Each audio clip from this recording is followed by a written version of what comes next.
아멘. 오늘이 20대 대통령 선거 날입니다. 모든 사람들의 마음에 혹자가 파란색이 꿈틀거리고 있다라고 보았다고 합니다. 그런 사람들의 마음이 전해진다라고 말하는 사람도 있습니다. 그리고 이 사람들 파란색을 아끼는 사람들과 함께 밥을 먹고 함께 대화합니다. 그러니 당연히 그의 귀와 머리, 마음엔 다 파란색으로 물들게 되고 있습니다. 반면에 다른 사람은 이 사람의 마음에는 붉은색이 언제나 가득하다라고 그는 말합니다. 늘 이 사람은 붉은색을 아끼는 사람들과 함께 식사를 하고 대화를 하고 대부분의 시간을 붉은색을 좋아하는 사람들과 시간을 보냅니다. 그러니 당연히 그의 귀와 머리엔 붉은색이 가득한 거예요. 그냥 다 붉은색으로 보입니다. 그리고 어느 혹자는 다 파란색으로 보인다고 말을 하기도 합니다. 어떻게 이렇게 귀한 일이 있을까요? 동일한 상과 동일한 사람들을 보는데 혹자는 모든 사람들의 마음에 붉은색이 가득하다고 말하고, 동일한 사람을 보면서 다른 사람들은 아니다라고 말해요. 그들의 마음에서는 파란색이 파릇파릇하더라고 말하기도 합니다. 왜일까요? 관심에 따라 다른 거야. 동일한 상을 보더라도 그 사람의 관심에 따라 관심 있는 것만 보기 때문에 사람의 심리가 그런 것입니다. 그러니까 둘 다 틀린 게 아니라 둘 다 맞은 것입니다. 그냥 그는 그의 관심에 따라 파란색을 보는 것이고 그의 관심에 따라 붉은색을 보는 것이기 때문에 둘 다 맞는 것입니다. 동일한 현상과 동일한 사물과 동일한 것들을 보는데 이처럼 정반대 의견이 나오는 것은 사람의 관심이 어디 있느냐에 따라 다르기 때문입니다. 인간이라는 존재가 뛰어난 머리와 감각을 가지고 모든 것을 변화시키고 발전시켜 온 게 사실입니다. 세상의 문화와 문명을 하루하루 다르게 발전시켜 왔습니다. 그런데 그 안에 있는 본능은 전혀 변화가 없어요. 인간의 본능만큼은 전혀 변화되지 않습니다. 1000년 전이나 2000년 전이나 3000년 다윗 시대나 4000년 전에 우리가 알다시피 아브라함 시대나 욥의 시대나 인간은 전혀 본능엔 변화가 없습니다. 그래서 그 본능에 대해 성경은 정확히 이렇게 진단하고 있습니다. 로마서 3장 10절에서 12절입니다. 시작. 기록된 바 의인은 없나니 하나도 없으며 깨닫는 자도 없고 하나님을 찾는 자도 없고 다 치우쳐 함께 무익하게 되고 선을 행하는 자는 없나니 하나도 없도다. 아멘. 자, 반복되는 말이 뭐예요? 없도다, 없나니, 없고 없나니, 없도다. 의인도 없고 하나도 없어. 깨닫는 자도 없으며 하나님 찾는 자도 없으며 다 무익한 것을 쫓게 되고 선을 행하는 자도 없고 하나도 없도다. 성경이 반복하는 없다, 선을 행하는 거 없다, 유익한 것 쫓는 자도 없다, 믿음의 사람 의인도 없다, 이 땅에 깨달은 자도 없다. 깨닫는 것 같으나 결국은 돌아오더라, 이런 말이죠. 문명이 발달한 이 시대에 현재 러시아가 우크라이나를 침공해서 민간인 피해가 늘어나고 있습니다. 아무것도 모르는 어린아이들이 계속 피해자로 속출하고 있습니다. 폭탄을 맞고 이들이 죽어가고 있습니다. 과연 이것이 문명이 발달한 이 땅에서 일어날 수 있느냐는 말이에요. 우주를 왕복하는 이 시대에 우주선을 띄우고 이러한 시대에 과학과 문명이 발달한 이 시대에 인간의 본능은 변화가 없습니다. 더 많이 차지하려고 하고 더 많이 늘리려고 하고 더 많이 자기 유익된 것을 어떠한 힘이라도 써서 폭력을 쓰든 어린아이를 죽이든 민간인을 학살하든 상관없이 얻으려는 것입니다. 인간의 본능은 전혀 다 변화된 게 없어요. 이것이 과연 문명이 발달한 이 시대에 가능한 것인가? 혹자는 묻기는 하지만 대단히 잘못됐다라고 말하지만 이것이 러시아가 아니라 우리 사회를 딱 보더라도 우리 사회도 지금도 정글의 법칙이 그대로 적용돼. 힘 있는 자, 가진 자, 권력을 가진 자들이 옛날과 똑같이 그의 힘으로 다 누르고 그의 힘을 가지고 권력을 가지고 인간의 자신의 나타냄, 자신의 잘됨을 드러내는 것이 인간의 본능을 다 가지고 있습니다. 여전히 인간의 본성에는 자기 중심적이고 자기 사고와 자기 판단과 자기 이익이 앞서고 있습니다. 이것은 예나 지금이나 전혀 변화된 것이 없습니다. 창세 이후로 아담 때부터 지금까지 인간의 본성에는 전혀 변화가 없어요. 우리 모두는 자신이 만든 작은 구멍으로 세상을 보고 있습니다. 혹자는 자신이 만든 셀로폰지를 눈에 끼고 본다라고 그래요. 파란색을 딱 붙여놓으면 다 파랗게 보이는 것입니다. 자신의 눈에 안경에 딱 빨간색을 붙여놓으면 다 빨갛게 보이는 것입니다. 혹자는 작은 구멍을 통해 세상을 보는 것입니다. 자기가 보는 세상 이게 다예요. 아, 세상은 이렇게 작구나. 세상은 가난한가 보다. 어떤 사람은 그 구멍으로 세상의 나쁜 것만 보고 세상은 희망이 없다라고 절망하기도 합니다. 어떤 사람은 그 구멍으로 좋은 사람들의 모습을 보며 살만하구나, 희망을 품기도 합니다. 어떤 사람은 자신과 같은 힘없는 사람이 성실하게 일하면서 성공을 거두는 모습을 보면서 그래도 세상은 살만한 거야, 땀 흘린 대가를 받을 수 있는 거야, 그렇게 평가하기도 합니다. 또한 어떤 사람은 5%도 안 되는 부자들의 탐욕스러운 거짓과 겉모술수로 자신의 재산을 지키는 모습을 보면서 이 세상은 지옥과 같다라고 생각하는 사람도 많습니다. 이처럼 사람은 무엇을 보느냐에 따라 인생이 달라져요. 만나는 사람도 달라집니다. 미래가 달라집니다. 왜? 인간은 편안한 사람을 만나요. 끼리끼리 만나기 때문이에요. 유유상종이란 말이 그래서 생기는 거예요. 부담스러우면 안 만나요. 자신이 계속 이렇게 세상을 보는데 넓게 보는 사람을 만나면 부담스러워요. 그래서 자신과 동일한 사람을 만나요. 같은 시각으로 같은 세상을 보는 사람.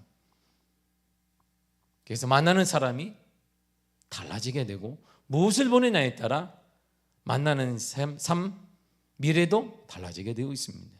인간의 최대의 약점은 우리 모두가 제한된 현실을 살아간다는 것입니다. 우리가 다 완벽하게 살아갈 수 없습니다. 오늘처럼 다양한 현실의 모든 면을 겪으면서 우리는 살아가지 못합니다. 그래서 가장 무서운 사람이 책 한 권 읽은 사람이에요. 책을 한 권 딱 읽고 와, 세상은 다 이런 거야. 그 저자에 따라 모든 걸 판단합니다. 심리학 책을 한 권 딱 읽으면 그래, 인간이 저 사람 저렇게 하니까 이렇게 얘기하는 것이. B형인가 봐, A형인가 봐. 다 알아, 이 사람은. 뭐든지 책 한 권 읽었으니까. 가장 무서운 사람이 책 한 권 읽은 사람이. 그 책을 가지고 모든 거 판단해. 행동하는 거 봐, 나를 째려보는 거 봐. 상처가 있는 거야. 그렇지, 내가 젊을 때 얘기를 했는데 팍 튄 거 보니까 젊을 때 상처가 있나 봐. 젊을 때 상처가 있는 게 아니라 네 자체가 싫은 거야. 우리는 그 인정하지 않아. 자신에 따라 모든 걸 판단하게 되어 있습니다. 자신의 관점에 따라 자신의 관심에 맞는 것을 보고 경험하고 그 관심에 따라 자신의 미래를 꿈꿔요. 그래서 답답할 때도 있는 거예요. 정말 세상은 이건 아닌데 통하지 않습니다. 세상은 정말 그렇지 않은데 통하지 않아요. 이럴 때 어떻게 되냐? 놔두는 것입니다. 여러분이 최대의 관심을 우리에게 누가 가져야 되느냐?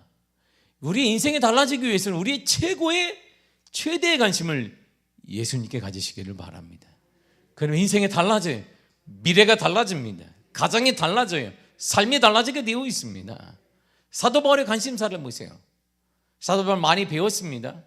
주위에 학자들도 많습니다. 권력가들도 많습니다. 사업가도 많습니다. 근데 그에겐 그런 게 관심이 있는 게 아니었어요. 그의 관심을 딱 표현하는 게 빌립보서 3장 12절을 세 번역 성경으로 한번 읽어보도록 하겠습니다. 시작. 나는 이것을 이미 얻은 것도 아니며 이미 목표점에 다다른 것도 아닙니다. 그리스도 예수께서 나를 사로잡으셨으므로 나는 그것을 붙들려고 쫓아가고 있습니다. 아멘. 내가 소원하고 바라는 건 내가 소원하고 바라는 것은 이미 성취한 것이 아니라는 거예요. 내가 이미 과거에 다 얻었던 것, 내가 학벌, 내 출신, 내 돈, 내가 잘 나가는 사람, 이게 아니라는 것입니다. 바울은 예수 그리스도를 향한 관심사에 종이 되어 있습니다.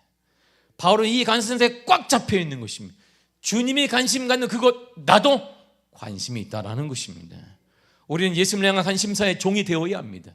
주님이 거기에 관심이 있다면 우리도 관심을 갖는 것입니다. 세상 사람들이 다 뭐라고 해도 주님이 그곳에 관심이 있다면 나도 거기에 모든 관심을 쏟아내는 것입니다. 이럴 때 주님이 우리 인생을 달라지게 만들고 변화시키게 만들고 가정이 달라지게 만들며 우리가 어떤 지역 어디에 있다 할지라도 하나님의 우리를 쓰시고 교회를 사용하게 되는 것입니다. 이것이 그리스도인의 정체성이라고 말하는 것입니다. 우리의 정체성, 우리의 신분은 예수님의 관심에 나도 붙잡히는 것입니다. 주님의 세상의 관심이 아니라 주님의 관심에 내가 꽉 붙잡히는 그 사람을 그리스도인이라고 말하는 것입니다. 근데 우리는 지금 세상에 주님의 관심이 아니라 세상의 관심을 우리도 다 눈독을 들이고 있습니다. 그러니까 정체성이 없어요. 세상과 구분되지 않습니다. 세상 사람들과 그리스도인들이 전혀 구분되지 않아요. 그걸 바라보며 세상 사람들이 우리를 밟고 있는 거예요. 우리에게 손가락질을 해도 할 말이 없는 것입니다. 우리가 모두가 관심을 가져야 될 대상, 바라봐야 될 대상은 예수 그리스도 한 분뿐입니다. 사람들은 희망하는 것을 바라봐요. 자신이 희망하는 것에 따라 대통령 후보를 선택할 것입니다. 자신이 원하는 것에 따라 파란색이든 빨간색을 선택할 것입니다. 자신이 원하는 것이니까. 정치도 그런데 하물며 5년짜리 대통령을 뽑는데도 그런데 우리의 전 인생뿐만 아니라 우리의 다음 세대, 주님 오실 그날까지 우리 영원한 우리 세대, 그것을 위한다면 예수 그리스도의 관심사를 선택해야 되는 것입니다. 이것이 보다 확실한 보장이 없는 것입니다. 그리고 우리의 최대 관심사는 저기 있는 것입니다. 하늘나라. 할렐루야. 하늘나라 우리 관심이 있어야 돼. 하늘나라 말이 하늘나라.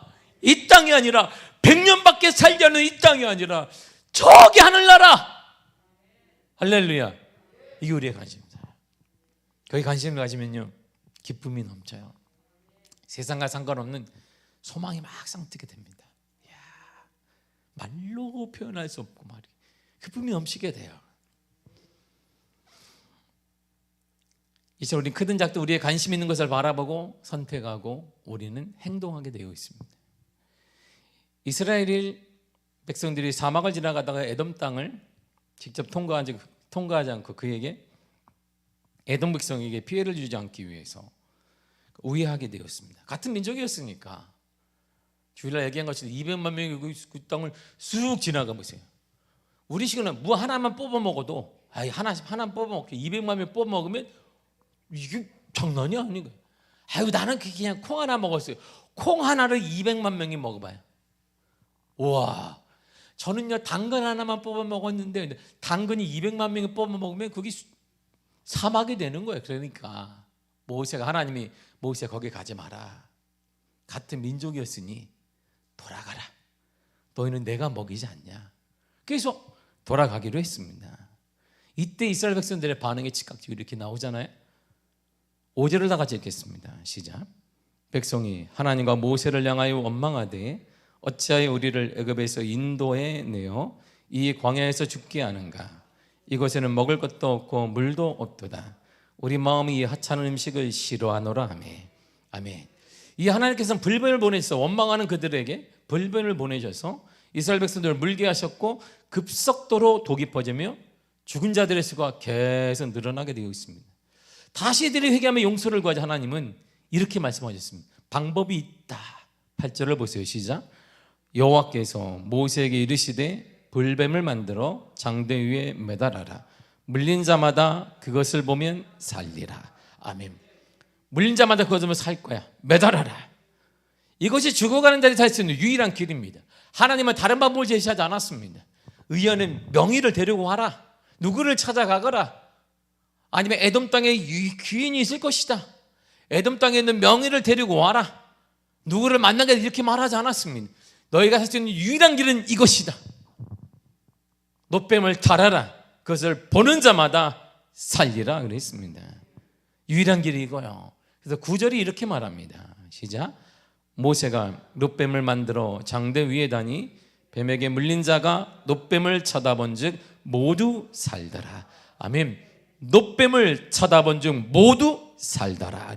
뱀에게 물린 자마다, 죽어가는 자마다, 망한 자마다, 폭삭 망해가는 그 자마다 놋뱀을 쳐다본 즉 모두 예외 없이 살더라 그랬습니다. 그런데 우리가 바라봐야 될 예수님은 여기서 정확히 말해줘요. 죽어가는 자들이 살 수 있는 유일한 길은 놋뱀, 즉 예수 그리스도를 바라보는 것입니다. 이것이 유일한 길, 다른 길을 원하지 않습니다. 하나님은 제시하지 않았습니다. 우리의 가정에 살고 영원히 살고 하늘나라의 축복을 누리고 이 땅뿐만 아니라 저 하늘나라의 귀한 은혜를 받기 위해서는 유일한 길이 있다. 놋뱀 예수 그리스도를 보는 자마다 예외 없이 모두 살리라 그랬습니다. 살기 위해서는 우리 영혼이 살고 우리 가정이 살고 우리의 자녀들이 살고 우리 다음 세대 우리 교회가 살기 위해서 한국 교회가 살기 위해서 이 길이 하나밖에 없습니다. 오직 예수 그리스도를 바라보아야 합니다. 이것이 유일한 하나님이 우리에게 제시한 길입니다. 그런데 우리가 바라봐야 될 예수님은 이런 예수님이 아니에요. 그래, 희망이 있고 막 소망이 있고 능력의 예수님이 아닙니다. 다시 한번 구절을 보세요. 구절을 다시 한번 읽겠습니다. 시작. 모세가 놋뱀을 만들어 장대 위에 다니 뱀에게 물린 자마다 놋뱀을 쳐다본즉 모두 살더라. 아멘. 놋뱀은 예수 그리스도를 상징하는데 살린다. 어디에? 장대 위에 달린 놋뱀. 지금 말하면 십자가에 달린 예수를 말하는 것입니다. 희망이 있고 우리가 볼 때 능력이 예수님을 바라봐라 이 말이 아닙니다. 십자가에 달린 예수를 바라봐야 십자가에 달린 그리스도에게 소망이 있다라는 것입니다. 예수님은 십자가에 달린 채 고통과 고난을 참고 이기셨습니다. 우리가 그 예수님을 바라본다면 현실을 이겨낼 수 있다는 것이에요. 우리 아픔과 상처와 눈물과 우리의 더딘 것과 우리의 그 상처도 이겨낼 수 있습니다. 예수님께서는 고독을 겪으신 분이면 우리를 고독하게 만들어두지 않습니다. 예수님께서는 고통을 당하신 분이기 때문에 우리를 고통 중에 버려두지 않습니다. 그 고통이 우리의 고통이에요. 그 외로움이 우리의 외로움입니다. 그 가난이 우리의 가난을 주님이 다 지셨습니다. 신앙인의 최대의 관심사는 그러므로 예수님입니다. 예수님을 바라볼 때 소망이 있습니다. 그래서 성경 우리에게 이렇게 말해줍니다. 히브리 12장 2절입니다. 시작. 믿음의 주여 또 온전케 하시는 이 예수를 바라보자. 그는 그 앞에 있는 기쁨을 위하여 십자가를 참으사 부끄러움을 개의치 아니하시더니 하나님 보좌 우편에 앉으셨느니라. 아멘. 믿음의 주여 온전케 하신 예수를 바라보자 그랬어요. 예수를 바라보시기를 바랍니다. 예수를 바라본다는 것은 하나님의 약속하신 것입니다. 쳐다본 적 살리라. 예수를 바라본 적 살리라. 신앙의 그리스도는 신앙의 출발점이며 신앙의 완성자가 예수 그리스도이십니다. 힘들고 지칠 때마다 다른 것 바라보지 말고 그리스도를 바라보시기를 바랍니다. 목이 뻣뻣하게 교만하지 말고 목을 쳐서 겸손히 예수 그리스도를 바라보시기를 바랍니다. 신앙의 시작자이신 그리스도를 바라볼 때 우리의 신앙이 시작되는 것이고 신앙의 완성자이신 예수를 바라보면 우리의 신앙이 완성되는 것입니다. 우리를 불신앙으로 유혹하는 세상의 잡다한 소리에 귀 기울이지 말고 거기에 흔들리지 말고 우리를 절망시키는 잘못된 형신에 눈멀지 말고 현실을 이기는 예수를 바라보시길 바랍니다. 신앙은 구호가 아닙니다. 신앙은 외치는 것이 아닙니다. 신앙은 거울을 보고 해보자 자기 체면이 아닙니다. 신앙은 그리스도를 통해 변화시키며 그리스도를 통해 역전이 일어나고 그리스도 때문에 우리의 삶의 변화가 나타나는 것이 신앙의 문제이지, 신앙이 현실에 영향을 줄 때 바른 신앙이라고 말하는 것입니다. 신앙은 독백하는 것이 아닙니다. 신앙은 마음의 위로를 삼는 것이 아닙니다. 영화를 보듯이 책 한 권 보듯이 마음에 진한 내가 좋아하는 음료수 한 잔 마시면서 그것이 아니란 말입니다. 우리의 신앙은 그리스도가 직접 내 삶에 개입하시고 변화시키시며 치유하시며 역사가 나타날 때 참다운 신앙인이라고 말하고 우리는 그 신앙의 힘으로 살아가는 것입니다. 예수를 받을 때 그 힘이 있습니다. 예수를 받을 때 그 힘과 용기를 하나님이 허락하여 주실 것입니다. 바라본다는 것은 배우는 거예요. 계속 바라보세요. 배우는 것입니다. 모든 학습은 모방으로부터 시작이 됩니다. 모방은 모범상을 보아야 돼요. 모방은 누구를 모방할 것인가를 딱 봐야 합니다. 좋은 선생님이 계셔서 그분을 내가 모범상으로 삼고 열심히 바라보고 모방할 때 제대로 된 배움이 시작이 됩니다. 저는요, 제가 중학교 1학년 때 자퇴를 하는데 우리 담임 선생님이 영어 선생님이 있어요. 영어 선생님한테 무지 맞았어요. 왜? 등록금을 못 냈다고. 내가 등록금을 내는 것도 아니고 내가 무슨 돈 버는 것도 아닌데 등록금 안 낼 때마다 66명이야. 그때 66명 적정 인원이었잖아요. 그 당시에는 적정 인원 중학교 1학년 9반이었는데 내가 오산 중학교 그때 일어나는데 막 때리는 거야. 그 당시에 선생님들이 뭐 회초리 때리겠어요? 풀더니 막 알잖아요. 막 그 당시에는 그랬단 말이야. 근데 그게 아파서 그런 게 아니라 너무 수치스러운 거예요.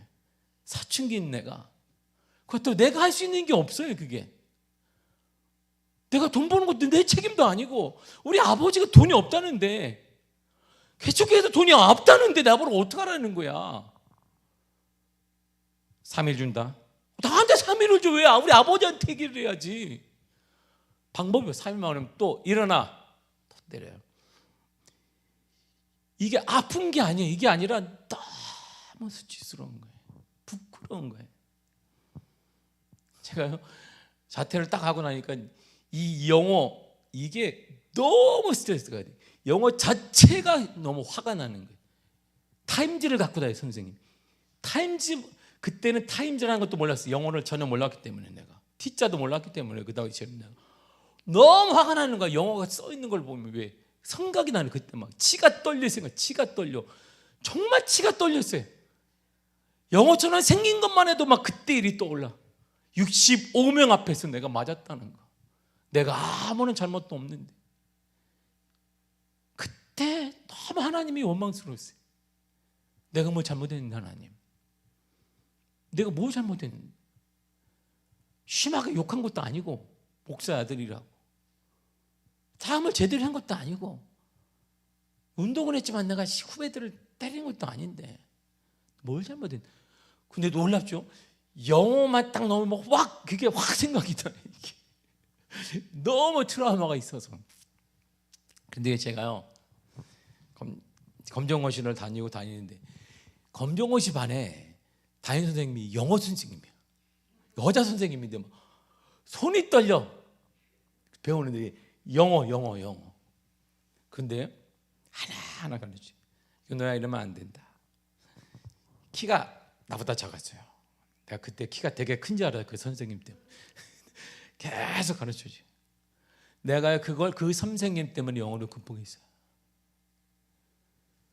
그 선생님 때문에. 그래서 제가 그때 제가 영어 선생님이 돼야 되나? 생각해 본 적이 있어요. 영어 선생님이 돼야 되나? 잠시 생각했다가 아니구나. 선생님이 되되 목사가 돼야 되겠구나. 그때 치유가 됐어요. 그때 영어 선생님 때문에. 그래서 늘상 그 선생님이 다음 달에 지난달에 안 나왔더라. 제가 이게 학원비가 안 돼서 안 나왔어요. 선생님한테 얘기해라. 걱정하지 말고 공부는 해야 되지 않겠니? 그래서 선생님하고 밥도 같이 먹고. 그때 제가 기억이 지금도 나요. 그때 저에게 선생님이 그분이 모범상이었어요. 선생은 저런 분도 있구나. 내가 알았던 선생과는 너무 달랐어요. 학원에서 배운 선생님이 그랬단 말이에요. 어떤 의도인지 모르겠으나 그 어릴 때 그러나 그랬어요. 저에게는 그게 모범이었어요. 저런 것이 선생님은 저런 것이구나. 그때 제가 중2가 되면서 많은 적지 않은 위로를 제가 받았습니다. 우리에게는 모범상이 있습니다. 예수 그리스도가 바로 모범상이에요. 예수님의 학습법을 보세요. 주님이 이렇게 말씀하셨습니다. 요한복음 13장 14절과 15절이에요. 시작. 내가 주와 또는 선생이 되어 너희 발을 씻었으니 너희도 서로 발을 씻어주는 것이 옳으니라. 내가 너희에게 행한 것 같이 너희도 행하게 하려 본을 보였노라. 아멘. 주님 발을 씻어주셨습니다. 가장 종 중에서 가장 밑에 있는 종이 발을 씻어주는 거예요. 근데 주님이 발을 씻어주셨어요. 왜 씻었는지 아니? 너에게 본을 보인 것이다. 너희도 그와 같이 해라. 이처럼 보고 배우지 않으면 절대 발전이 없습니다. 제가 예수님의 상을 보았어요. 섬기는 걸 보았습니다. 정의에 대한 개념을 보았습니다. 참다운 섬이 어딘지를 보았습니다. 보고 배우지 않고는 절대 발전이 없습니다. 스스로 열심히 하는 것, 그거보다 무서운 게 없습니다. 스스로 열심히 하는 그 틀을 못 벗어나기 때문입니다. 혼자 하는 학습은 자신이 이미 가진 것을 꺼내는 데 불과한 거예요. 더 이상 새로운 게 나오지 않습니다. 내면적인 자원을 다 쓰고 나면 더 이상 자원이 없어요. 발전이 없습니다. 그래서 보고 배우지 않고는 능력을 확대할 수 없습니다. 혼자 배우는 운동, 혼자 배우는 악기, 혼자 배우는 학문 등 한계가 있습니다. 그래서 코치가 있는 것입니다. 아무리 유명한 골프 선수도 코치가 있어요. 아무리 유명한 농구 선수도 거기 코치가 있습니다. 우리가 말하는 미국에서 가장 인기 있는 건 미식 축구예요. 근데 거긴 연봉이 가장 높습니다. 그리고 전 국민이 봐요. 미국에서는 1억 명 이상의 신청해요. 시청을 하며 4억 5천 명.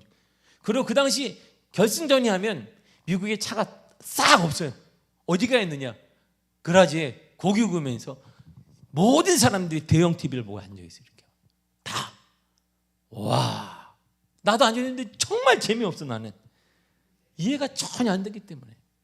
뭐 야구라든지 뭐 사커를 해야 되는데 풋볼 하는데 뭐 터치다운 하는데 그런데 내가 아무 재미가 없어요. 이 사람들이 미쳐. 와, 그 사람들 연봉은 우리가 생각할 정도의 축구 선수 연봉이 아닙니다. 그런데 거기엔 코치가 있어요. 그 가장 많이 받는 사람에게도 코치가 있습니다. 가르쳐주는 사람이 있습니다. 혼자 하는 운동, 혼자 하는 신앙은 절대 성장할 수 없습니다. 모델이 있어야 돼요. 모범이 있어야 됩니다. 주님은 계속 말씀하신 것입니다. 내가 이렇게 행한 것은 너희에게 본을 보이기 위함이다. 선생님을 보고 열심히 학습을 해야 그 선생님만큼 될 수 있습니다. 그리고 훌륭한 선생님은 지식을 넘어서 능력을 우리가 배양할 수 있습니다. 그리고 가장 훌륭한 선생님은 삶을 가르칩니다. 우리는 예수님을 바라보면서 훈련을 받아야 합니다. 히브리 12장 11절 이렇게 말합니다. 시작.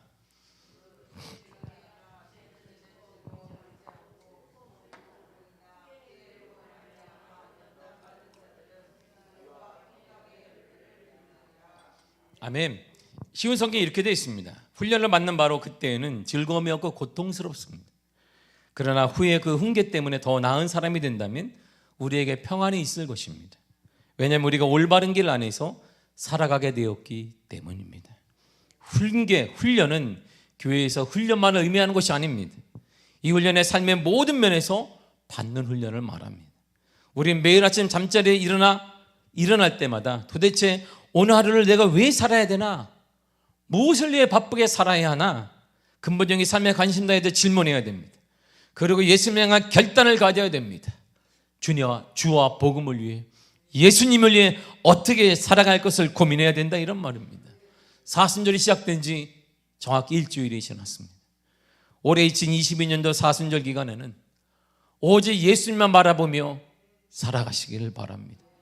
주님은 이럴 때 어떻게 행동했겠는가? 주님은 어떻게 판단하셨을까? 주님 안에 이때 어떻게 말을 하셨을까? 말도 조심하고 함부로 막 감정대로 말하지 말고 주님이 기뻐하는 우리의 감정도 절제하고 우리의 사고도 절제하고 우리의 핸드폰도 절제하고 TV도 절제하고 주님을 묵상하며 2022년 사순절이 되길 간절히 바랍니다. 줄이십시오. 사랑하는 성도 여러분, 핸드폰 사용을 줄이십시오. 어린이나 똑같습니다. 핸드폰 사용을 줄이십시오. TV 시청을 줄이십시오. 그리고 주님을 생각하십시오. 내가 주님의 자녀로 어떻게 살아가야 되는지, 오늘 하루를 어떻게 살아가야 되는지, 주님의 자녀는 일주일을 어떻게 살아가야 될 것인지, 이 사순절 기간을 어떻게 보람되게 살 수 있을지 고민해야 되는 것입니다. 제가 눈에 얘기하지만 우크라이나 전쟁이 일어나서 지금 가장 먼저 동난 게 식료품이 아닙니다. 성경이 동났어요. 우크라이나 정교회가 60%가 넘습니다. 정교회는 개신교입니다. 근데 전통에 따라 섞여 있는 것뿐이에요. 그리고 복음주의가 8% 정도가 돼요. 적지 않은 선교사님들 많이 들어가 있어요. 왜냐하면 거기는 복음을 전하기 너무 좋기 때문입니다. 이들이 전쟁이 일어나자마자 가장 먼저 손에 든 게 성경책이었어요. 그래서 성경이 없어요. 다 동나서. 아직도 우크라이나에는 식료품점이 오픈된 데가 있습니다. 러시아와 다르게. 근데 성경이 없어요. 다 성경을 들었어요. 하나님의 뜻을 구하고 있습니다. 하나님 이 시련을 통해 우리에게 뭘 원하시는지 한 우크라이나 크리스찬이 이렇게 말했어요. 이 시련을 통해 하나님이 우리에게 원하시는 것이 있을 거예요. 그 말에 우리가 사순절 이렇게 보내야 하는데 그들을 위해 기도하며 지금도 강원도와 경상도에서 있는 이재민들을 위해 기도하며 어떻게 도울 수 있는가를 고민하며 보내야 합니다. 올해 2022년 사순절에는 주님의 삶과 주님을 묵상하며 하루하루를 보내는 시간이 되었으면 좋겠습니다. 예수님에게는 용서가 있습니다. 화해와 기쁨이 있습니다. 구원이 있고 영원한 생명이 있습니다. 올해 2022년 사순절에는 용서하고 화해하고 나누고 기뻐하고 구원을 소개하고 영원한 생명을 소개하는 축복의 시간이 되었으면 좋겠습니다. 우리가 흔들림 없이 예수님만 바라보고 살아갈 때 우리 또한 용서와 화해와 기쁨이 가득할 것이고 구원과 살아남의 역사가 넘쳐나게 될 것입니다. 사순절은 오직 예수를 바라보면서 주님의 부활의 영광이 우리에게 임하게 될 것이고 여러분의 그 문제가, 여러분의 그 죽음과 같은 그 문제가 회복되며 치유되는 역사가 반드시 일어날 것입니다. 사순절을 사순절답게 하루하루 복되게 보내는 복된 사순절이 되기를 간절히 축복합니다. 기도하겠습니다. 주님 감사합니다. 우리를 사랑해 주시니 감사드립니다.